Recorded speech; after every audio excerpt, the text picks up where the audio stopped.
Welcome to the Independent Artist Podcast, sponsored by the National Association of Independent Artists. Also sponsored by Zapplication. I'm Will Armstrong, and I'm a mixed media artist. I'm Douglas Sigworth, glassblower. Join our conversations with professional working artists. Well, Douglas, here we are back at the Independent Artist Podcast, and I wasn't sure if I was going to make it back into my dirty little closet here. Why is that? It's been a rough week. Yeah? You may hear a little more gravel in my voice this week. I'm still on Paxlovid. I brought a little COVID back from California with me when I came. The gift that keeps on giving, right? What a delight. Yeah, my first time out to La Quinta. This is their second show of the year, the November offering versus the March offering, which is kind of the classic show. Right. Yeah, first time out there, actually, for me. Mm-hmm. And how did it go for you? It went well. I feel lucky. I've met a lot of people that I feel will be kind of future collectors. My end numbers weren't exactly what I wanted to be, but I was delighted by the show and the setting and the people that I did talk to. You ever have one of those shows? I mean, it's similar to the kind of the productive zero, I guess. Which you said was bullshit. You said was bullshit. This was not, though. I feel like this was they'd never seen me out there and they'd never seen my work. It was a completely new thing. So it felt weird to be completely fresh to an audience and for them to be like, oh, man. And so, yeah, won an award. And yes, you did. Congrats on that, man. Sold a nice piece. And yeah. So it was, I feel like it was a solid weekend and I'm excited to go back in March. Well, that's great. We had a prime spot at the show. We were right at the entrance exit area. And I have to say, I mean, we did okay, but the numbers of walking through the door weren't that strong. Yeah, I think the show was affected by incorrect weather forecasting. We were supposed to get hammered by wind. That's true, right. And supposed to get some rain that never really appeared. And, California, rain in that part of the country, it's a different beast. It's like, it's a little bit like New Mexico. If they're expecting rain, things kind of shut down. So incorrect weather forecast. We were supposed to get 55 mile per hour gusts on Sunday, and there was barely a breeze. So I think a lot of things were at play there. So I think the thing with that crowd, too, is that area, you've got, let's say, the middle class retired folks who aren't living large. They're living comfortably, but they're not living large. But then there is a good amount of the population that have multiple homes. And those are the people that we expect to frequent that show. And the theory is that a lot of them just weren't in town because of how the holiday fell that week. So it's hard to say. But I will say that a show like La Quinta, where it's a commission-based show where they take a percentage of our sales, that they kind of share in that pain. So they want to fix those problems going down the road. They want to figure out what didn't work and how can we fix it, because it affects their bottom line as much as it does our own. Absolutely. They had a lot riding on it, and maybe more so, like you said, than typically. I don't know. How do you feel about a commission-based show? Like, if they're at the bigger, at just as big of a risk as we are, I kind of don't mind it. I don't know that I want to base my whole year on that kind of format, but hitting a show or two with that, the Oklahoma City model, the La Quinta model, I don't know that I mind it. It makes those guys work harder. I think so. I mean, like you said, it hurts because when we do really well, then that's a big chunk that comes out of your bottom line, going back. And if you think of just the expenses and the booth fee at, let's say, more of a traditional show, you're putting in way more back. But then you don't have as much of the risk because, let's say, you don't sell as well, your cut that you have to pay in is smaller. So I wouldn't want my whole year that way, but I can appreciate one or two sprinkled in once in a while. A couple of dips at the well. All right. Understood. Yeah. Well, it was lovely to see you and Renee there. Absolutely. We had a nice time. It was great. We got to spend some time together, and it was fun to go out to dinner and get to see you and Trey and Helene. Yeah, I got a nice little spot right there next to Trey and Helene, and that was, I just love those guys. They're just positive energy, and man, in spite of bringing COVID back home, I feel like it was a pretty positive experience overall. Absolutely.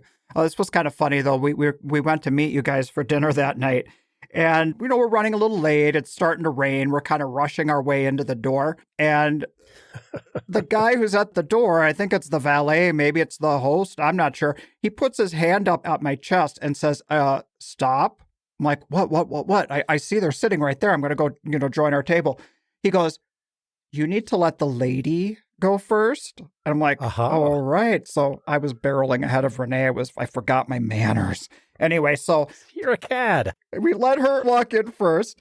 And then the piece de resistance, he says to me, and please remove your hat. I'm like, but I never take off my hat. I sleep in this hat. Have you seen this head? God damn it. You got a fine head there, sir. You got an excellent skull. I said, I don't want to scare off these people with the shine. My mother-in-law is definitely one of these folks that's a take your hat off at the table. And my mom is too. And, old school. And this was a very classic Italian place. Like, it was. Bolognese and lasagna and egg parm. It was old school. So I kind of appreciated it. It's funny when my mother-in-law does it. We invited her to dinner. We're just going to a straight up bar. Where anything goes? Yeah, it's called the Otter. Okay. It's got a big, giant bar in the center, pull tabs, and you're going to go get a really good walleye sandwich, a fried walleye sandwich. You're going to go get some, a burger, a couple of beers. And we're like, hey, we've been on the dock all day. We're going to the Otter. Do you guys want to come? And, of course they did. They're great. My mother-in-law's got a bad case of FOMO. She doesn't want to miss out of anything. Okay. So we're like, hey, we're going to the Otter for dinner. She's like, definitely. We go. And then she starts giving us a hard time about our hats. And we're like, typically I'm with you. I'm not going to wear my hat at your dinner table, but we're at a bar. We're at a bar. We've been on the dock all day. We smell like fish ourselves. So forget it. It's not happening. That's right. That was hilarious. That was really funny. Take your hat off. Be loud and proud about that head there, Sigworth. I was going to say there's so many social norms that are kind of being thrown out the window. And I'm surprised that the whole hat thing got me. It was like, get that hat off your head, dude. Yeah. I went back to grade school and the priests and the nuns telling me to behave. Well, you looked very nice. It's not like you had a nice sweater on and you and Renee looked lovely. So since you came back with COVID, did that mean your Thanksgiving plans all had to change and all that kind of stuff? Yeah, we were actually going to go to dinner at another artist's house, the lovely Allison Antleman, for those folks out there. I'm name dropping. There you go. Incredibly talented jeweler that lives here in Santa Fe. Her husband, Eric, and she and Eric are just incredible cooks. And they invited me last year, and I was so looking forward to it.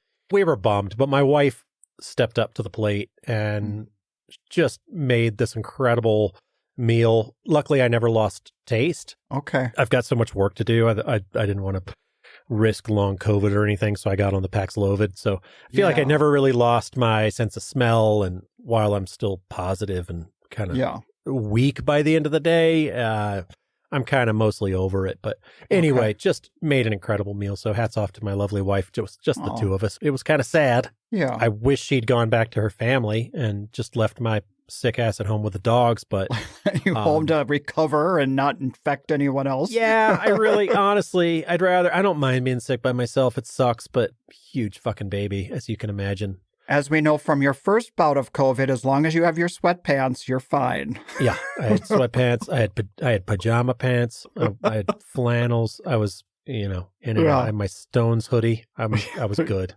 There you go. How about you guys? How was your Thanksgiving? Enough about me. We had a couple of really nice times, with different family members on different dates. But the thing that I found pretty funny is one of our occasions, I found out about a new thing that exists, and maybe it's always existed, but I'm just learning about it now. Have you ever heard of like a Santa for hire kind of thing? Kind of like you call the same number, you get the strippers. Could be. The clowns and strippers and Batman. They all... Anyway, sorry. In this case, this is my niece, who's a millennial, and she's got 3 little kids. And apparently she found out that the Santa, who always pays a little visit to their local mall, and she brings the kids to, and they get to tell them the Christmas thing.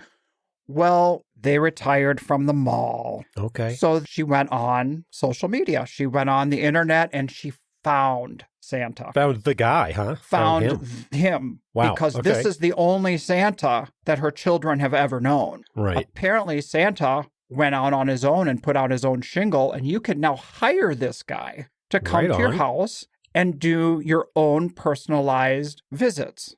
I'm going to hire him to varnish some paintings. There you go. Get over here, fat man. So I'm like so shocked. I mean, I've known, like, you know, your uncle shows up in the thing and the party and all the little kids or and all blah, that. blah, blah. The real guy. That's awesome. But then this is the actual one. And some of the kids are at the age where they might not be believing anymore. Right. So this sent them back at least a couple of years more of believing, so they can go to school and tell their friends, no, he actually exists. He came to our house.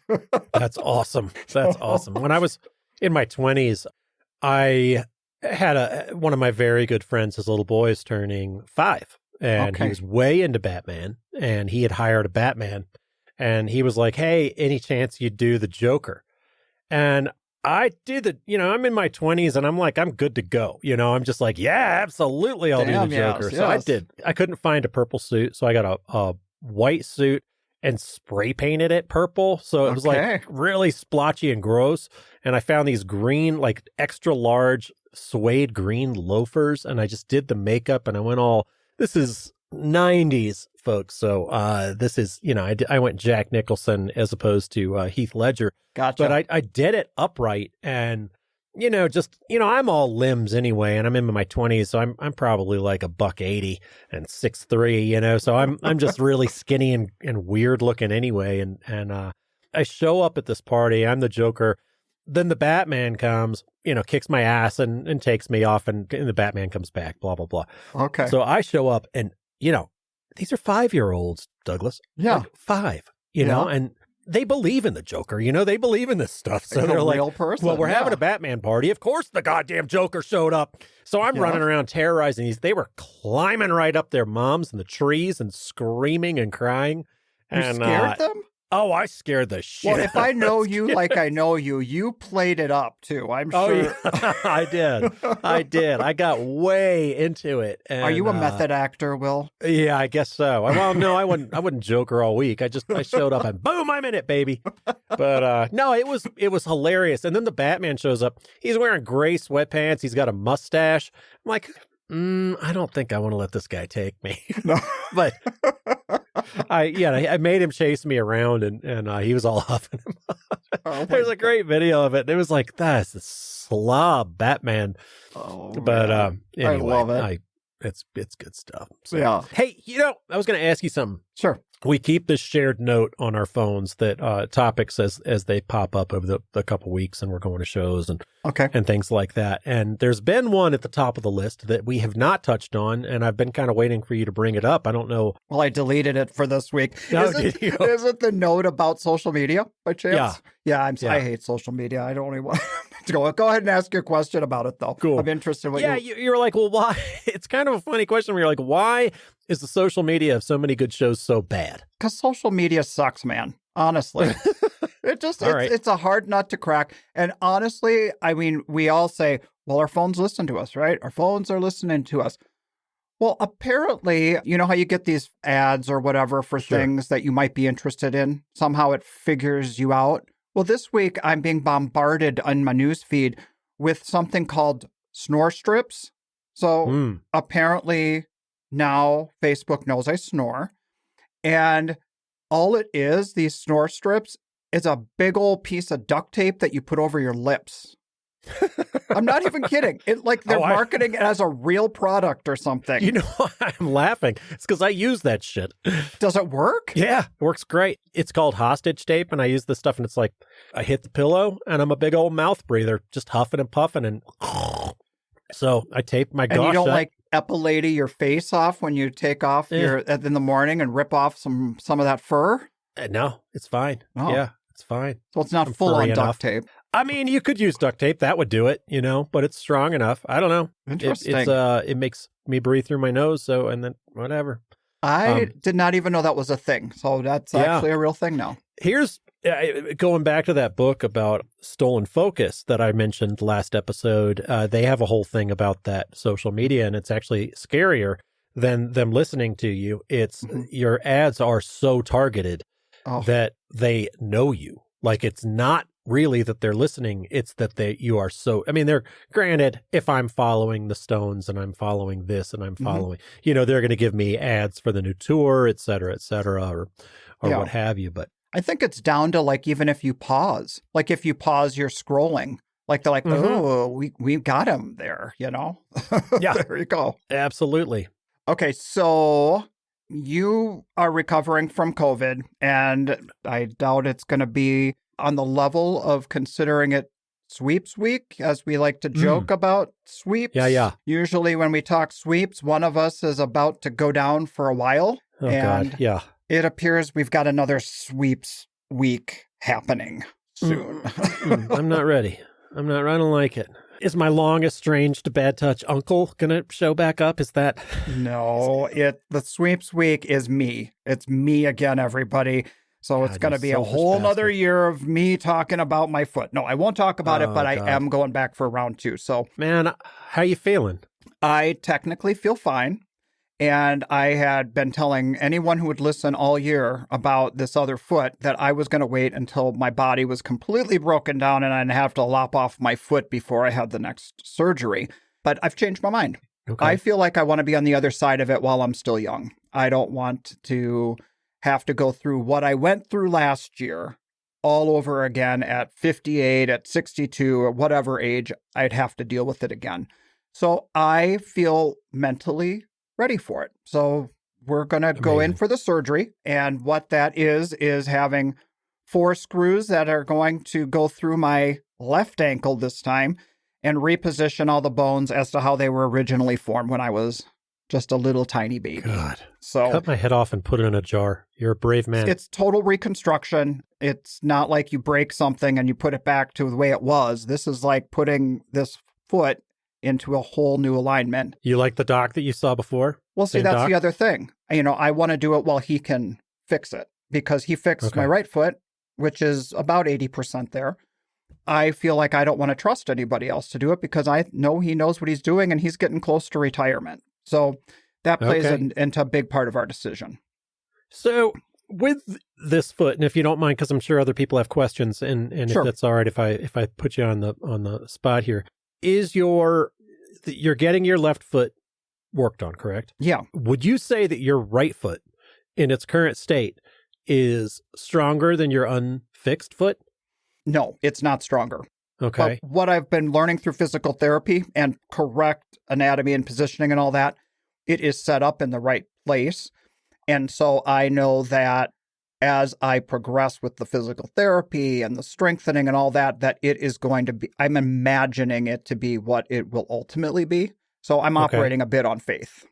And maybe this is too much for the show, but I'm going to ask you the next one. If I'm walking behind you, like I was at dinner, I notice you kick your right foot out and you put more of your weight on your left foot. Are you ready to have the right foot be the lead?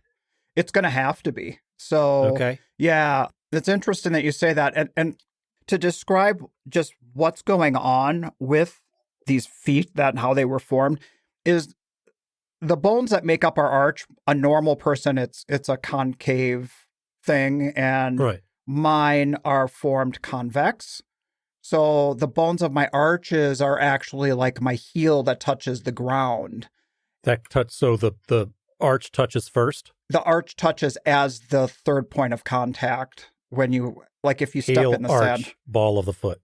Heel never touches the ground. My heel is raised above my arch. So it's just anatomically awkward and strange. And so that's what they're fixing.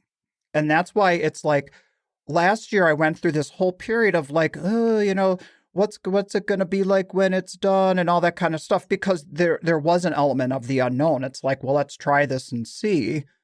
And so I have a lot of confidence in what's been done on this right side that I feel optimistic going in for the other side. Well, if you're optimistic, we are optimistic, and you've got our support there. I appreciate that. That's a lot to go through, and We'll be sending you books you won't read.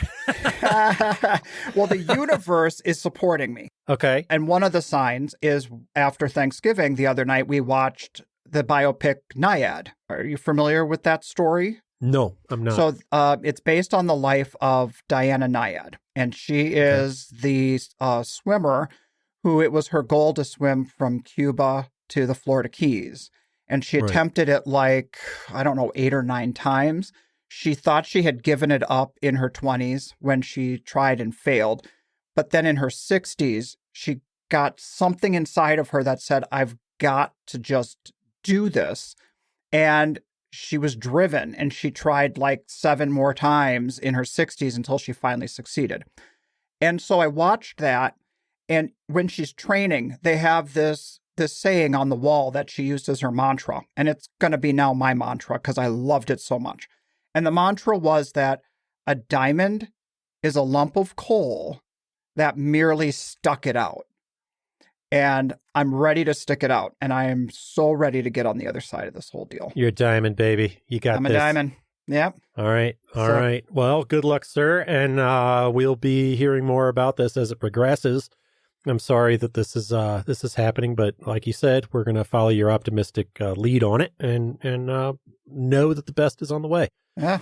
So, hey, that brings us to, I think we've had a pretty good lead-in talk. Yeah. A couple of my favorite people to see on the circuit you have on the show this week. It's the lovely Pearces. Yes, James and Carrie Pearce, individual artists, work on their own bodies of work, very different bodies of work. But in this conversation, we learn a lot about how they do things similarly and differently. And it was really interesting to speak with artist couples who kind of go off to work, come back at the end of the day, and kind of hear their process and hear what's important to them. So it's a similar process that my wife and I have. So it's different bodies of work, different mediums, and they can appreciate how they're. How'd your day go, honey? How'd your day go? It was a different day. I had a different day than you did. How was your day? Yeah. And for anybody out there who has ever battled with a block, a creative block, Carrie tells her whole story of how she approached that and how she got through it. So it's a really great talk in that regards, too. Yeah. And here's my tip. Just put your goddamn phone down and don't reach for that when you're bored. How about that? There's Papa Armstrong. There you go. Getting a little more white in his beard and his ponytail's growing in. All right, folks, let's get to the Pearces, shall we? That's right. Here they are. This episode of the Independent Artist Podcast is brought to you by Zap, the digital application service where artists and art festivals connect. So I've started using the events list feature in Zap to search up some different shows to fill those holes in my schedule. You know, I feel like I should have something to say, but I wasn't really listening to you because I'm looking at the events list right now, and it's pretty cool. Okay, so you drop the menu down, and there at the bottom, go scrolling all the way, about third thing down in the smaller print, it just says events list. That's right. All of the shows appear here regardless of their application deadline. You can use the filtering and the sorting to narrow down your search so that you can find that right show that fills your desired time frame or location. I know a lot of people love that calendar. I like seeing the list of events. I like scrolling through and doom scrolling late at night. It's like online dating. They don't let you swipe left or right, but you can figure out who you want to date in the coming up year. All right, I'm here with James and Carrie Pearce from Peoria, Illinois. Hey guys, how's it going? Hello, good to be here. Howdy-ho. So you guys are back from Philadelphia. Tell me about that show. How was it? It was good. It's one of my favorites. I love doing the show. It's the Philadelphia Museum of Art puts on the show, and the Women's Committee, the location, everything is just always fantastic. And they get a really good buyer crowd through there. The buyers tend to be pretty educated, so it's a lot of fun talking to the buyers and the collectors that come through the show. They did a lot of social media posts, and it looked quite well heeled, I must say, from all of the promotions and the videos of the collectors walking through. Yeah, they've been working on their social media stuff more and more, and they do really well. I mean, they really try and promote the show and the artists and everything, and I think they do a really good job of it.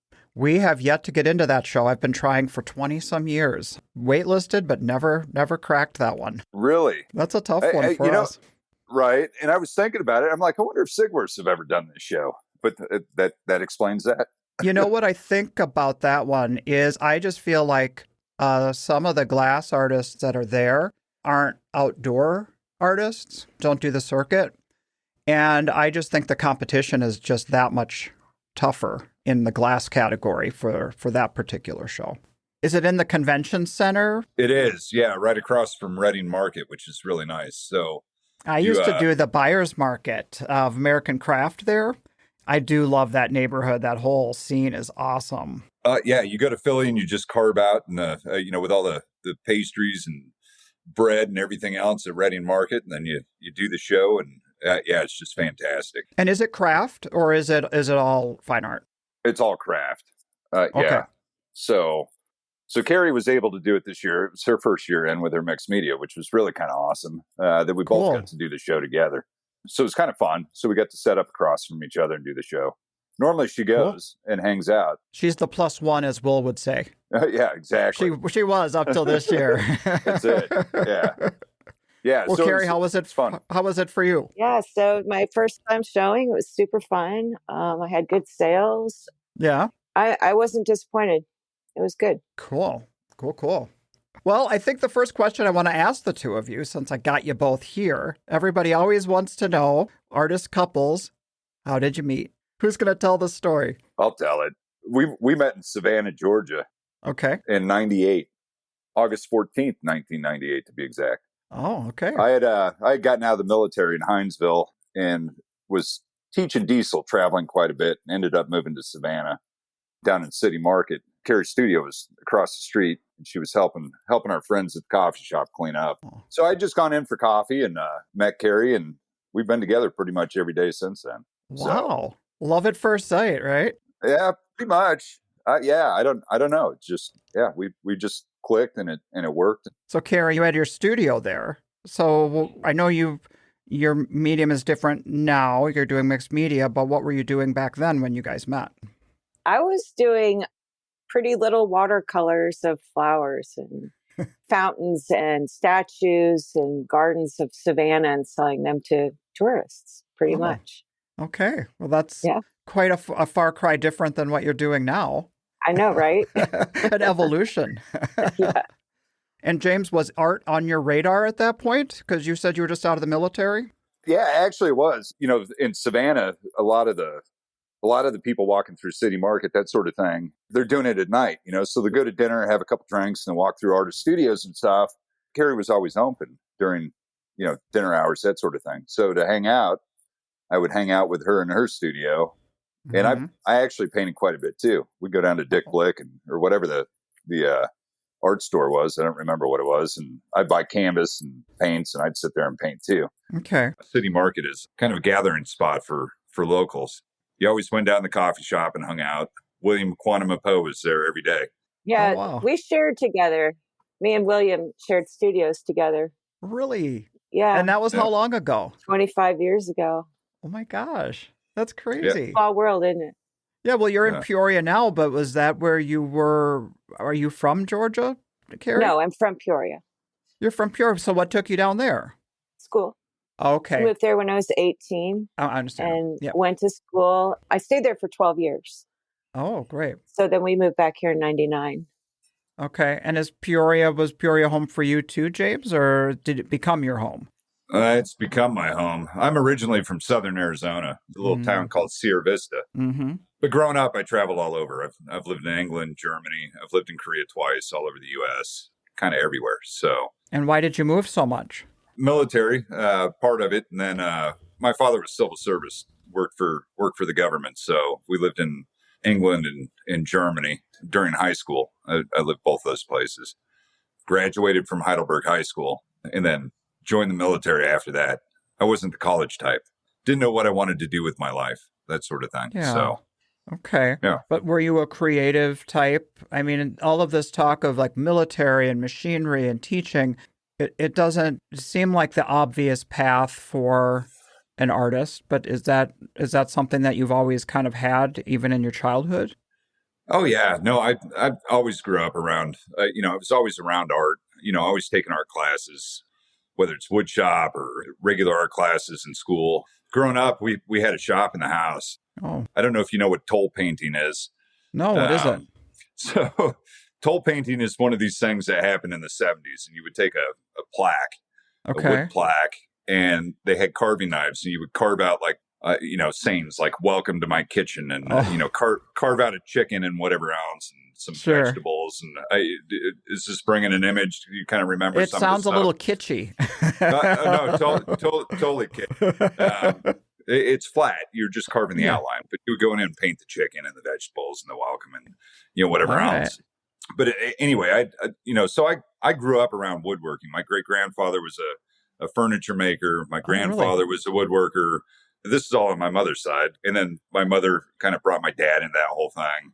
When my great grandfather died, we actually, got part of his shop. And, oh, wow. So my first job in second grade was cutting out, the wooden desk plates and names that you put on your desk. So I had my own lettering and all that stuff. And I would take orders at, 50 cents a letter. And I'd go home at night and I'd cut out these letters. And people named Joe, J-O, or, it cost them $1, but it felt like it took forever. I mean, Anthony was a far better client. Okay. But I grew up around woodworking. That's why we eliminate the low end from our booth, right? That's it. Yeah. That's it. So did you work with your grandpa in his shop? I remember my great grandfather, and it wasn't working. I mean, I was pretty young. Yeah. And I remember him, but never worked with him. My grandfather, I worked with him, and my dad. I can remember being in the shop at the same time. We were one of those families when you moved into a house, you bought the house without the kitchen, and we'd make the kitchen cabinets and the bathroom vanities. If there was anything to be made, we would make it. So, it was kind of interesting. The first table saw I ever worked on was a tilt table saw. Oh. Not a tilt arbor. So you would actually tilt the whole table if you wanted to do a 45. Oh, you put a shim under two of the legs? which is scary. Yeah, right. Wow. Okay, so you've been a craftsman your whole life, and then you've taken your woodworking to a whole new level with pushing it to fine art. What happened? I got out of the military and we bounced around a little bit. We moved back to Peoria. I worked at a cat dealer for a little bit. Mm-hmm. I just hated the diesel. Loved the mechanical, hated the diesel, and ended up going in, back into woodworking. I mean, I started out doing kitchen cabinets and bathroom vanities and all that stuff. And just I got to a point where I hated it, kind of like Carrie with what she was doing. But I got to a point where I absolutely hated the idea of having to do any of that. People order a kitchen cabinet and call me the next day and go, "Hey, where's it at? We're moving in." And I go, "Well, you ordered it yesterday." Right. The stress of the whole thing was just, it was too much. But, I love the mechanical, even though it's untraditional for the medium, that whole type of work made sense to me. Mm-hmm. So, combining the two, it started out simple and it's evolved over the past 20 years. I think I've been making wooden screws and gears and that sort of thing for about 20 years now. Well, for those people who aren't familiar with your work, it's kind of like trompe l'oeil in the sense that you walk up to your pieces and it looks like your furniture looks like a piece of machinery. In fact, for years I thought you were a found metal object artist that put pieces together to make your furniture, until you showed me, the cranks and each little nut and bolt made out of wood, and it's fantastic, the amount of detail in your work. It's just, how did you settle on that as being your body of work? We all have two sides of our brain, but that side of my brain is very linear, very, very structured. Everything's got to be in its place. It's got to mesh right. It's got to work right. Mm-hmm. So whether I was working on diesel in the military or teaching it or working on it after I got out, I got done with teaching it, that mechanical side always just really fascinated me. So you made what you knew, right? You made what you had an affinity for. Yeah. And I had wood tools. I had, the things to continue in wood. Whereas, if I was doing found objects, that sort of thing, I would had to have like a metalworking shop and, all sorts of just crazy stuff. So I kind of, maybe a little out of necessity, I'm not opposed to steel or metal or, that sort of thing, because it was what I knew and what I had, started developing my own tools to make screws and these different things to make the whole thing work.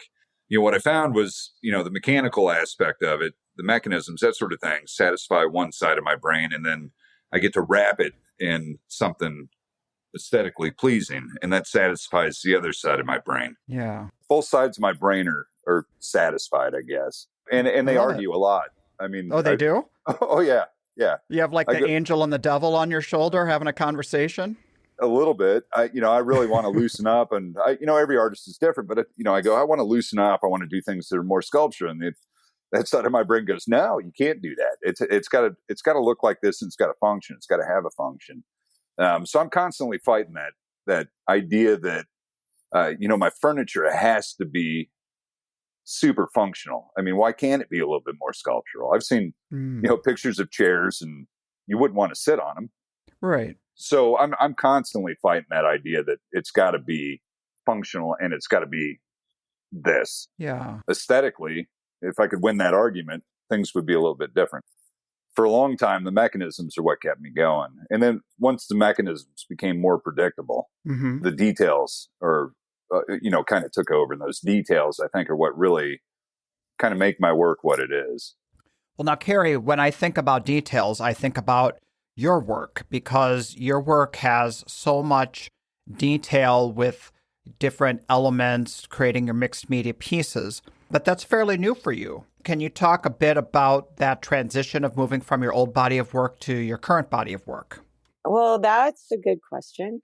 So during COVID, I went back to school, and I thought, well, I'm going to go back to school and get my MFA, and then I'm going to teach, because COVID, it was like anybody's guess of what was going to happen next. Right. And it really freaked me out that, we rely on the shows, we rely on galleries, to make our income. So during the process of going back to school, that I started revisiting ideas I had from like 30 years ago. So I was kind of doing these things with the mixed media. I knocked off an Arthur Rackham illustration, and then I sewed things to it, and I gave it to my brother for Christmas. So I was doing these things for fun, but not seriously as, like serious art. And I'd done a few things in school like that. So I lost my sense of humor when COVID hit. And humor plays a huge role in my work. It just felt like, well, this is just ridiculous. The whole idea of art right now just seemed it seemed pretty bleak during that. It's like, what's anyone going to do with a painting? Yeah, who cares? It's like the sky's falling, the world's ending. Yeah, for sure. So when I went back to school, one of my classes required me to listen to something, and I chose a Joseph Campbell. I think it's The Hero's Way or something along those lines. Okay. And my takeaway from that was follow your bliss. If you're listening out there and you don't know who Joseph Campbell is, well, he inspired George Lucas to do Star Wars. So he played a huge role in Star Wars and the creation of that. So I followed my bliss. And I was like, at first I'm like, bliss? What is bliss? And who has bliss? Is there such a thing? I never even thought about it. It totally sounds like a new agey kind of thing with follow your bliss, Yeah. It's like, okay, what is my bliss? So I just started making lists of things I love to do and things I dislike doing. And so for me, bliss would be just doing things you love and eliminate, the bad things. And then you're in bliss. And so I literally wrote down things like jigsaw puzzles. I love to do those. I love to sort things. I like to do embroidery, wood carving, paper mache, you name it, sure. All those things that I love doing. And I love painting the portraits. So that still stayed on that side of the list. And what I dislike doing is clothing and backgrounds in paintings. I like to do all the detail, but I just don't like. You'd make the faces in your paintings, but then you would feel like to finish the painting, it was a chore that you just didn't want to do. Yeah. It was like pulling teeth. So were you experiencing a block? Yeah, very much so. It was okay. I had no desire to paint. It was like pulling teeth. I hated everything I was doing. I hated doing it. And therefore, you don't like the results. So when you follow your bliss, guess what? You enjoy doing it, and then people enjoy it. It's just, It's how the universe works, I think. Well, was going to school like to try and get yourself out of that block, or like to creatively recharge your I batteries, or think what I was that felt about? like I couldn't paint anymore, and that I was Mm. going to have to teach because I like really didn't want to paint anymore. It just was, You were broken. Your yeah, creativity was broken. it Yeah. was. It was bad. It was hard. Oh, And, oh my I went gosh. into school thinking that it was going to be easy. And it was not. It was so hard. Mm. The writing, all the, and I did it online. So that's twice as hard because you have to answer all the discussion groups. I think I was spending 60 hours a week doing school, and that was only 2 classes. Wow. It's a lot. That's a lot. Yeah. That is a And there lot. was really no time for me to do any art. So having that break, I think was good for me. I think I needed that. And so then when I did get back into painting and doing art, I was ready and it Mhm. was suddenly fun again now that I found new materials, new toys to play Mhm. with. So that sounds pretty. That sounds pretty tough to be going through that. James, what was that period like for you? Were you going through a similar thing that she was, or were you just kind of like the support? I to an extent, one of my favorite things to do are shows. Like a lot of artists, I work on my own, Yeah. so I don't have an audience or interaction a whole lot until I Hmm. get back from the shop. So what I found was without an audience, I had a hard time creating anything. Mm. Those ideas just weren't there. For me, one idea leads to another. It's constantly going, that sort of thing. And are your pieces one-offs, or do they evolve each time, or do you do kind of a similar take on a piece? So I have a body of work that you can order, and I typically have 1 or 2 of them at shows. My popular pieces.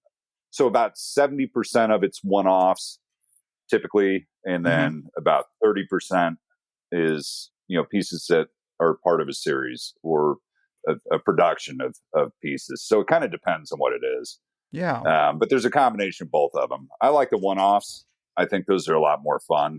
You obviously spend more time on them. You reinvent the wheel every time you do something. Yeah, some people have a hard time with that. Like, I have to come up with another piece, and other people love that challenge. They love the play aspect of it. Like, let's see what I can create here. Absolutely. Yeah. So, kind of going back to the COVID, I was kind of fortunate. I had a sugar daddy that, had me build a ton of furniture for his house. He had just bought a house, didn't have any furniture. And while it wasn't all, along the lines of what I typically do, Yeah. at that point, I took what I could get. So, that It's guy kept either me that busy or an online job, right? I mean, that was that's that was more palatable.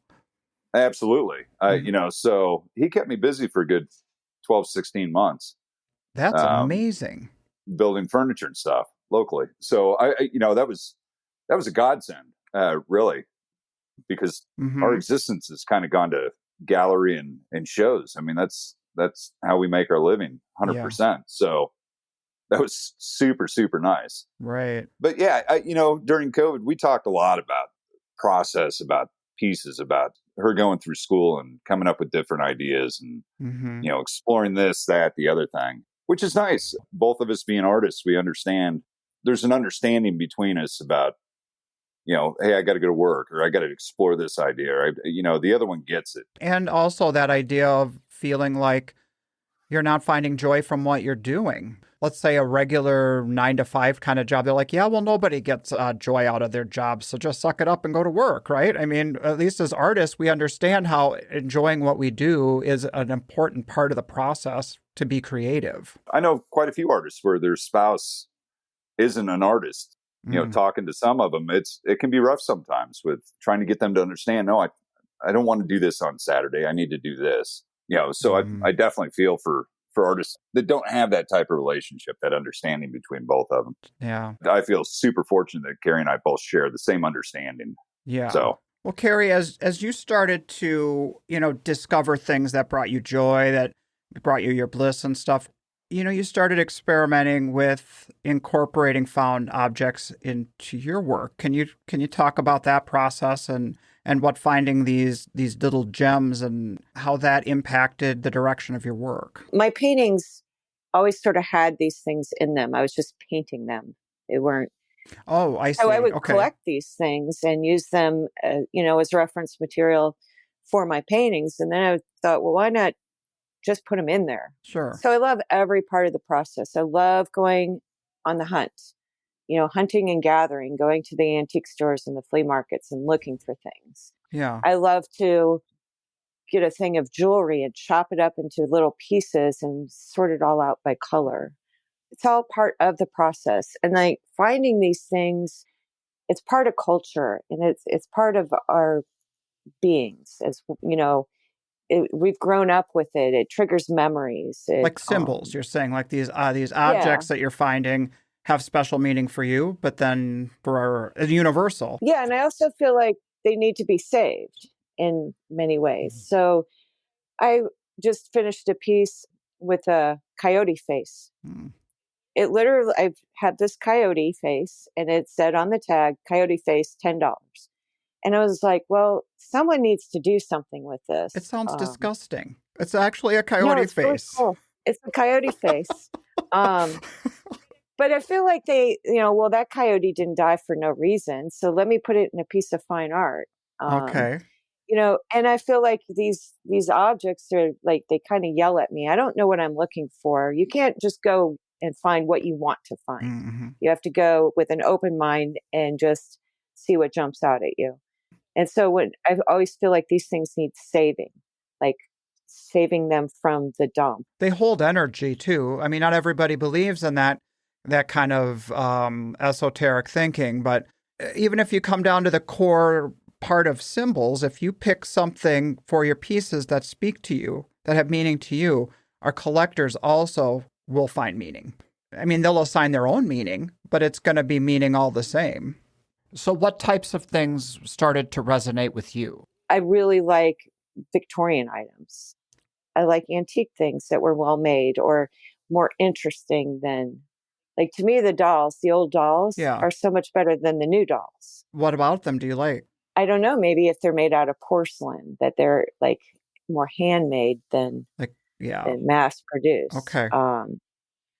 So I don't know. I guess I feel like these things need saving and they just can trigger memories or they trigger my creativity too. So it serves multiple roles then. Yeah, I get ideas from them that I wouldn't have had unless I had the object. Well, I do have to say that there's a creepy element to dolls, don't you think? Especially those old porcelain dolls. Me personally, everyone has a different take on it, but do you ever feel that, or do you see something else from them that you are inspired by or get excited about? I mean, there are some that are creepy, and then they're just because they are. Mm-hmm. Yeah. But dolls are in every culture, so I think they're really interesting. It's just a human instinct to have these things. It's not like we've learned this from other cultures necessarily. It's kind of universal, yeah. Mm-hmm. It's universal, yeah. So I think there's something to that, and I like the idea that they're little companions. Like in a lot of folklore and stories, the doll is, a lot of times, maybe it represents a mother with advice. I don't know. They're just super interesting. Well, it's part of child rearing. Children go through that stage, having dolls. And so if they're lonely, if they're sad, if they're whatever, they grew up with their doll, Yeah. Well, and jewelry is another one that I think is fascinating because that also spans all cultures. So dolls and jewelry are like a lot of and toys, what a lot of my work has in it. So cool. And the occasional coyote face. Okay. that was the unexpected surprise. Mink, fox, coyote face. Yeah, I'll use any of it. Yeah. Okay. I like it all. Good. Yeah. Awesome. Well, James, with like what you do, I'm sure that there's plenty of people out there with that similar kind of a vibe. Your imagery in your work has that machine quality. And so I'm sure that it sparks in some people something that, like, it could be dad or it could be their grandpa or something like that. You know what I mean? Does that ever happen with you? Yeah. I've had people where, their dad or grandfather was a pattern maker. And for those of you who don't know what a pattern maker is, that's basically how they would make these pieces, and they would actually make the molds off these pieces. They were super intricate, super detailed. So like a casting for, part of an engine would be made by a pattern maker. Before 3D printing and CAD and all that stuff, they would actually hand carve and make every last detail, every flowing line, everything to cast that part, specifically. It reminds me of the talk that Will had our first season with Michael Schwegman and how he makes ceramic sculptures.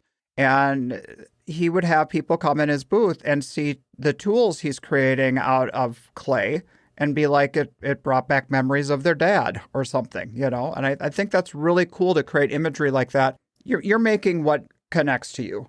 And it's fun to see how it connects with other people, I guess, is where we're going with this. Yeah, no, absolutely. They don't always tell me why they're attracted to pieces necessarily. But a lot of times I'll have to deliver. And once you see the house, you go, it this all makes sense. They're definitely attracted to a certain feel.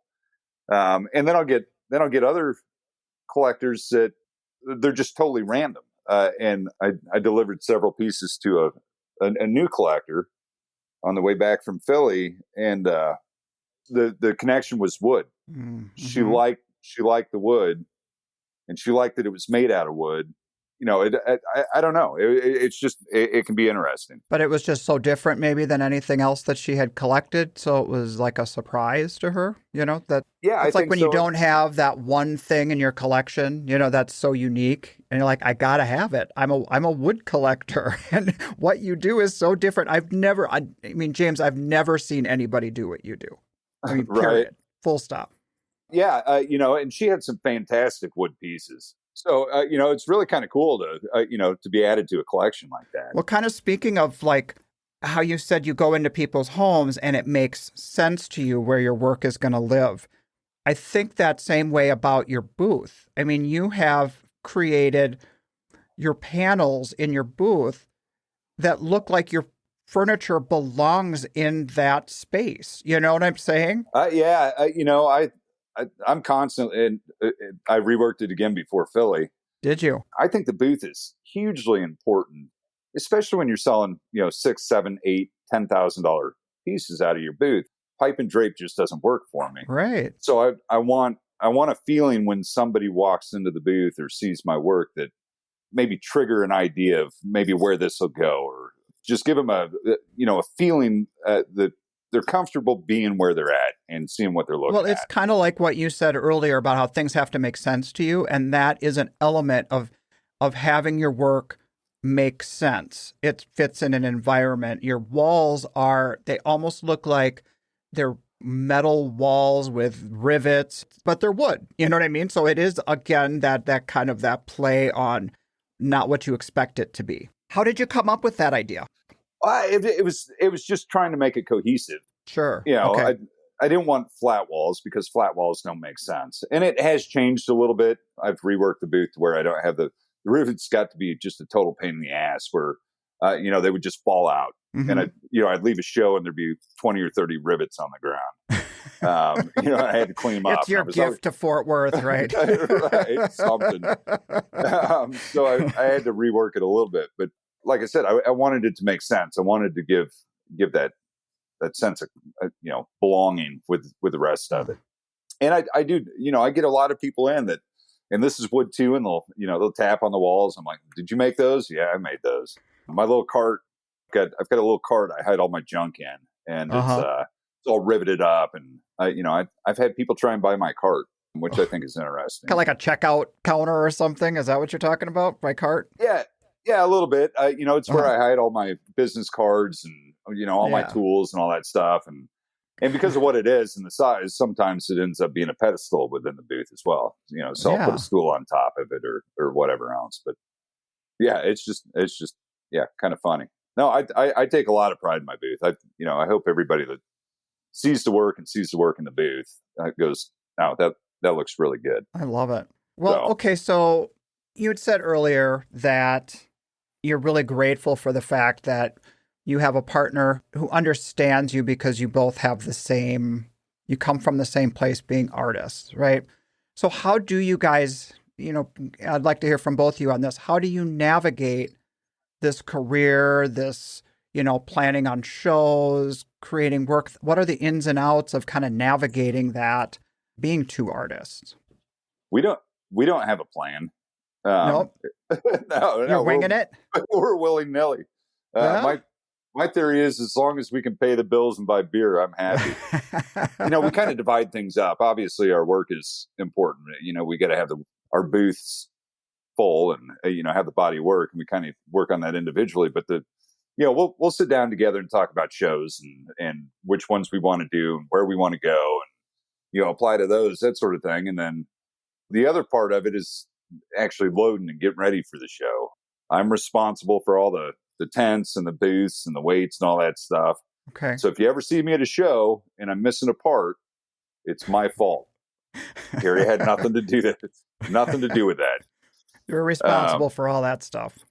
Yeah. And Carrie takes care of the house side of things. Make sure all the clothes are ready to go and the house is clean for the house sitter. And then she's great about, I don't eat at shows. I just don't do it unless Carrie's there. Carrie makes sure I eat and I stay hydrated. So without her being there and going through all that stuff, I could be a mess. There's no telling.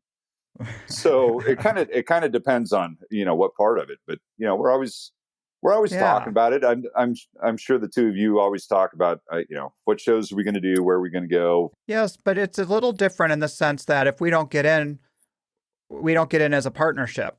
The two of you, how do you navigate like creating a schedule? Like, do you find that things are pretty much, you get into the things you want together, or do you have to make decisions sometimes if you're just going to go as a single exhibitor, or you won't do it if you both don't get in? How do you work that? I'll go where James goes.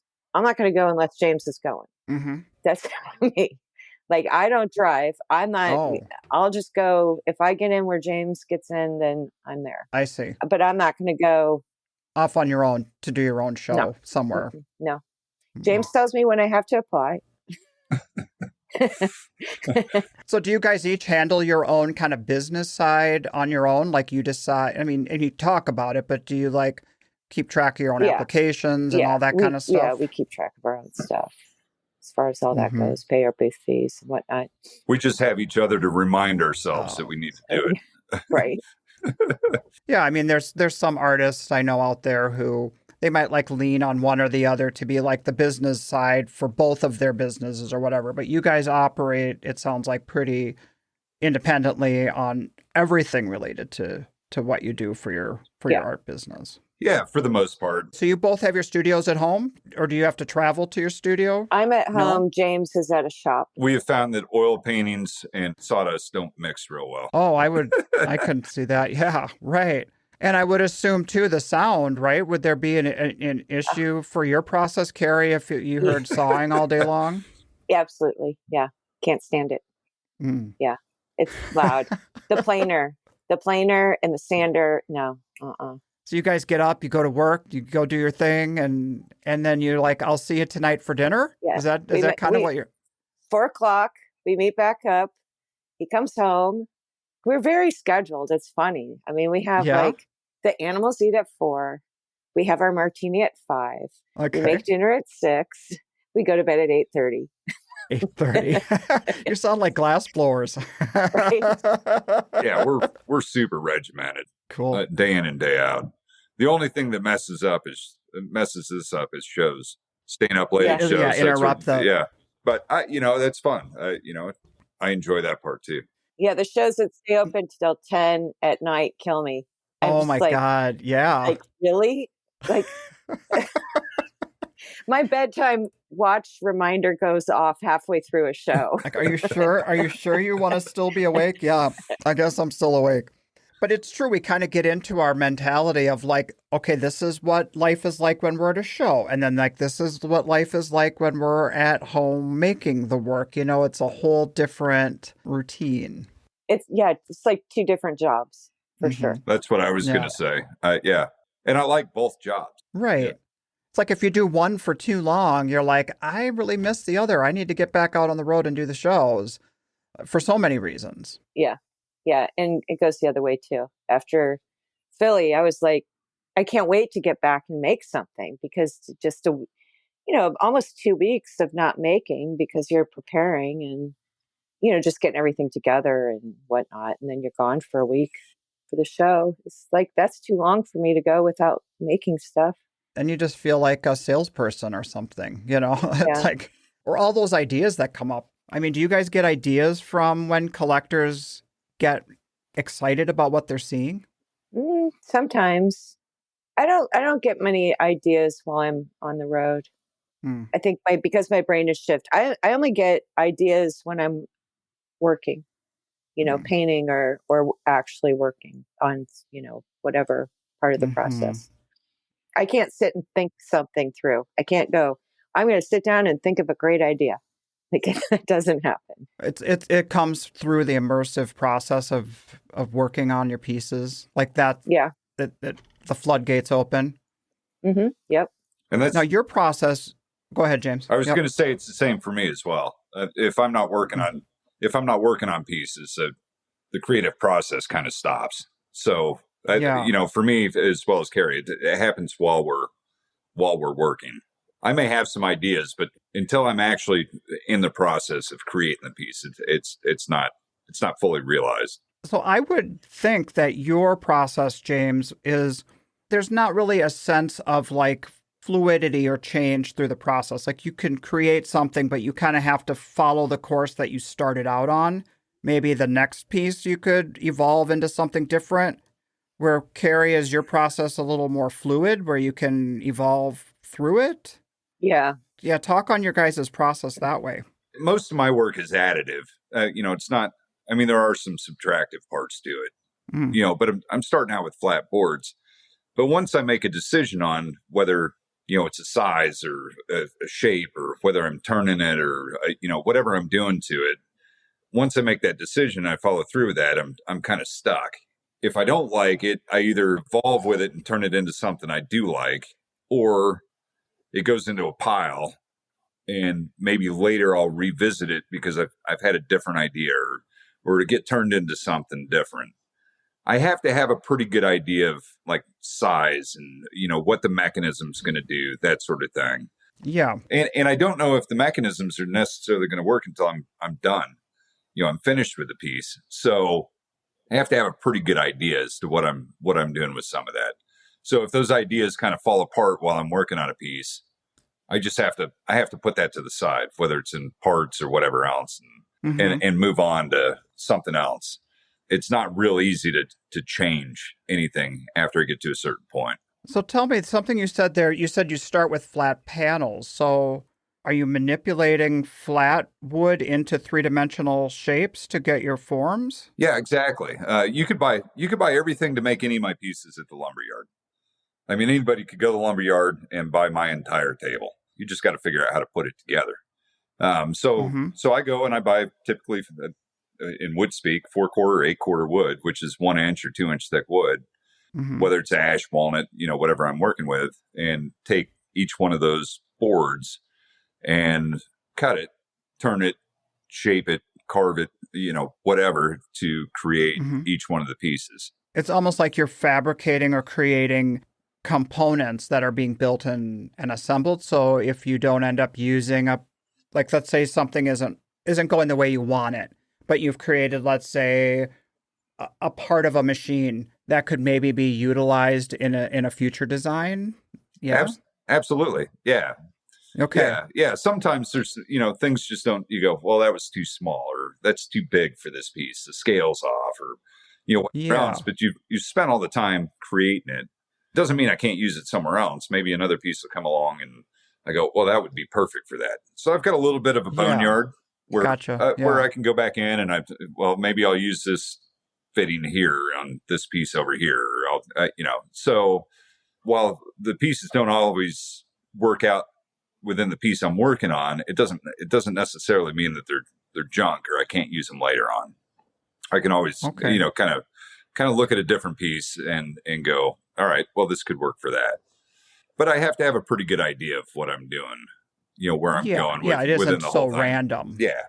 And then what about your process, Carrie? I mean, is there a sense of evolution that can happen through each of your pieces, a stream of consciousness kind of thing? Yeah. I always pretty much start with a portrait. Sometimes I'm inspired by an object or, like Coyote Face, and I kind of knew the direction, but I didn't know how it was going to lay out. Yeah, I start with a portrait, and then by the time I get done with that, it seems that the ideas start flowing while I'm painting. So then I get either like an idea of what it's going to become, like thematically, or, what's the point of the whole piece. So then from there, I go to the materials, and I have to make some decisions pretty early about if it's going to be sewn, if it's going to have, like embroidery section, or what color I need to figure out pretty quickly, because that is really hard to change. I have torn things apart, though. I've started them and said, yeah, that's not working. Okay. There's a lot of elements at play, which is, different from paint. Paint, you have composition, you have your color, your values. So all those things are playing a role, but now you have shiny or matte or, reflective surfaces, transparent surfaces. So there's just a lot more to take into consideration. And I'm learning a lot as I go. Okay. Even like incorporating paper into, flat surfaces versus raised surfaces. So there's just a lot to think about. And it doesn't happen all at once. I mean, ideas don't come all at once. It comes in little tiny sections. If I'm having a hard time and I feel like, I don't know where I'm going to go, what I always do is I do what I know for sure. Like, I know for sure it's this portrait. I know for sure I'm going to put this in it.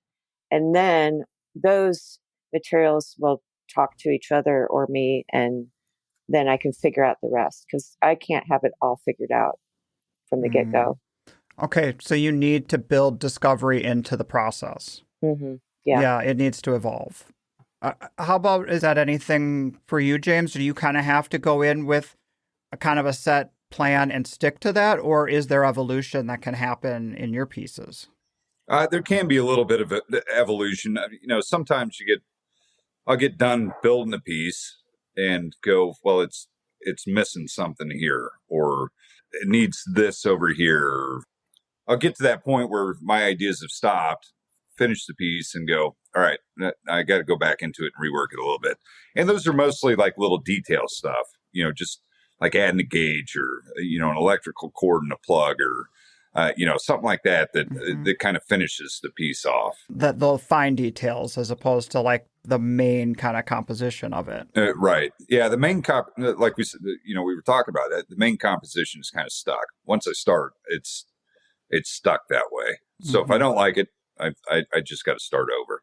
But it does evolve. I mean, my pieces can evolve, where I'm adding little details here and there, that sort of thing. Absolutely. So tell me, when you guys look to the other as another artist, what do you value in your partner that you wish that you maybe were stronger at? Like, Carrie, what do you admire in James that you wish that you could be more like that, and vice versa? Is there anything? Well, his ability to do math. Okay.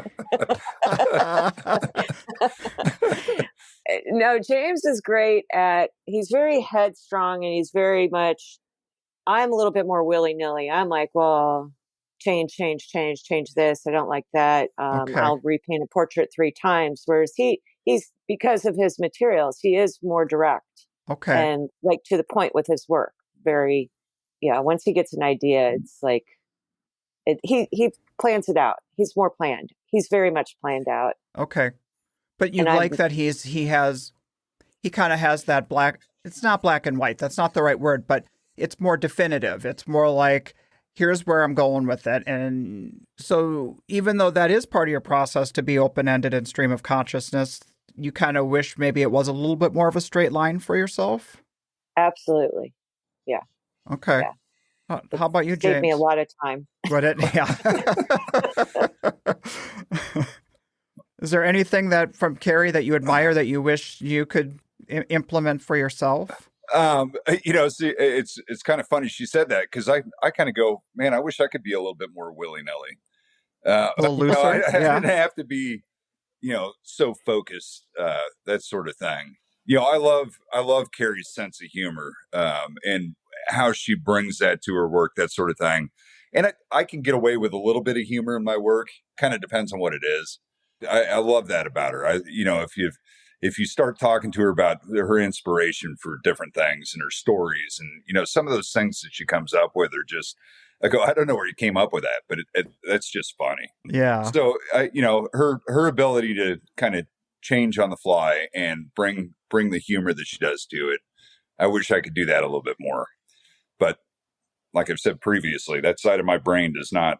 It just doesn't work that way. Yeah. So, well, that's really cool to hear you guys talk about that. I really appreciate you guys taking time and hanging out with me and just letting everybody know a little bit more about the Pearces. So it was super fun. Thanks for doing this. It's so entertaining. I love listening to them. And now you get to listen to yourself. I know. I hope we're entertaining. We've got some big names to live up to. Yeah, when you asked me to do this, I'm like, I don't know that I'm that interesting. I don't know. I think everybody feels that way about themselves, but honestly, the hook in this whole thing is just knowing that what we feel like is mundane, and we talk just about our process and our situation, then everybody else can be like, that's like me. I go through that same thing. And us artists, we are kind of like an enigma to a lot of the population, and we sometimes feel like nobody really gets us. And that's the fun about this, is that we get to hear from our peers, and I love that about it. So absolutely. Thank you for sharing yourself. Well, thank you for having us. It was fun. All right, you guys. All right, take care. Okay, until we meet again. Hey, have a great show in California. I appreciate it. All right, we'll see you guys later. Bye. All right. Bye. Bye. Another great Midwestern talk there, Douglas. Why are so many of us from the center of the country? Because we pick a point on the map and we do the string thing, and we go 200 miles from there, and boom, we're in the perfect place to be an art fair artist. Yeah. When we relocated, I said, drop a 300-mile thread on the Mississippi and I'll live anywhere on it. And everybody else involved with the move was like, no, fuck off. We're going to move. So much for you and your logic. Yeah, take your logic. Shove it. All right. Yeah. Amazing talk with those guys. I don't know. I think so highly of those guys. Carrie's such a cool painter, such an interesting painter. And James is just a nut. So talented. He's an alchemist, turning that wood into metal. When he told me that he starts with flat boards for everything he does, literally mind blown right there. I'm like, it is. How the heck does, so we're not going to give away his secrets, but I just assumed he was like using a lathe or something. Right. Maybe, he's still a young man. Maybe one of these days he'll get wise. Use those tools to his benefit. I'm kidding. I kid. He's one of those friends of mine that I feel like we can bust chops a little bit. I think that's the way they operate. Their sense of humor is on point, and when Carrie lost her sense of humor, you really had to feel like, who am I? Where am I? Why don't I find anything funny anymore? Right.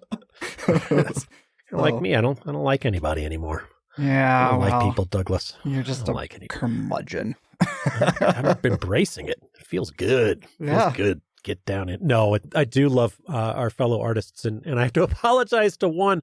Michael Gard came up to me in the bathroom behind. I was washing my hands, but I got the button flies, Sure. and it's like, it's a little bit of effort. You get it's a little bit of an effort, and there's there's an element of like, you linger too long, you're playing with yourself, and it's like, I don't know. It's just, you try to do it quickly, but I'm buttoning and turning around to the sink because it's one of those trailers, and somebody walks up behind me and he's like, what are you, pissing in the sink, you filthy animal? And I'm like, I was like, I definitely don't think this is Yankee Stadium, because that's the only place I'd ever seen that happen. People going in the sink. Okay, yeah. And he was like, I didn't think you thought it was Yankee Stadium. I just thought you had no class. And I just thought it was like a guy. And I just was like, F you, buddy. And walked out. I was like, man, them. And then I realize it's him. And it's one of those people that I have a caustic sense of humor with. And I never got back around to apologize to him. And it's totally your kind of humor there, Will. It is. But it's all about context. It's like, who is making this joke with me so that I know if I want to laugh at it or not? Right. I just thought it was somebody was just busting. I was like kind of insulted. So sure. Anyway, sorry, Michael. It'll be good to see you next time. But I never made it back around to see your booth and let you know that I'm not a prick. Maybe I am. I don't know. Maybe you are. Yeah. We'll see. Well, before we sign off here, you're off to one last show of the year, right? Off to Chicago, going to One of a Kind. Well, when we pulled in after our last show of the year, the odometer made its last dial, its last turn, and Rotation. It comes around to 20,000 miles this year we clocked in on the road. Amateurs. How about you? What's it going to end up being, do you think?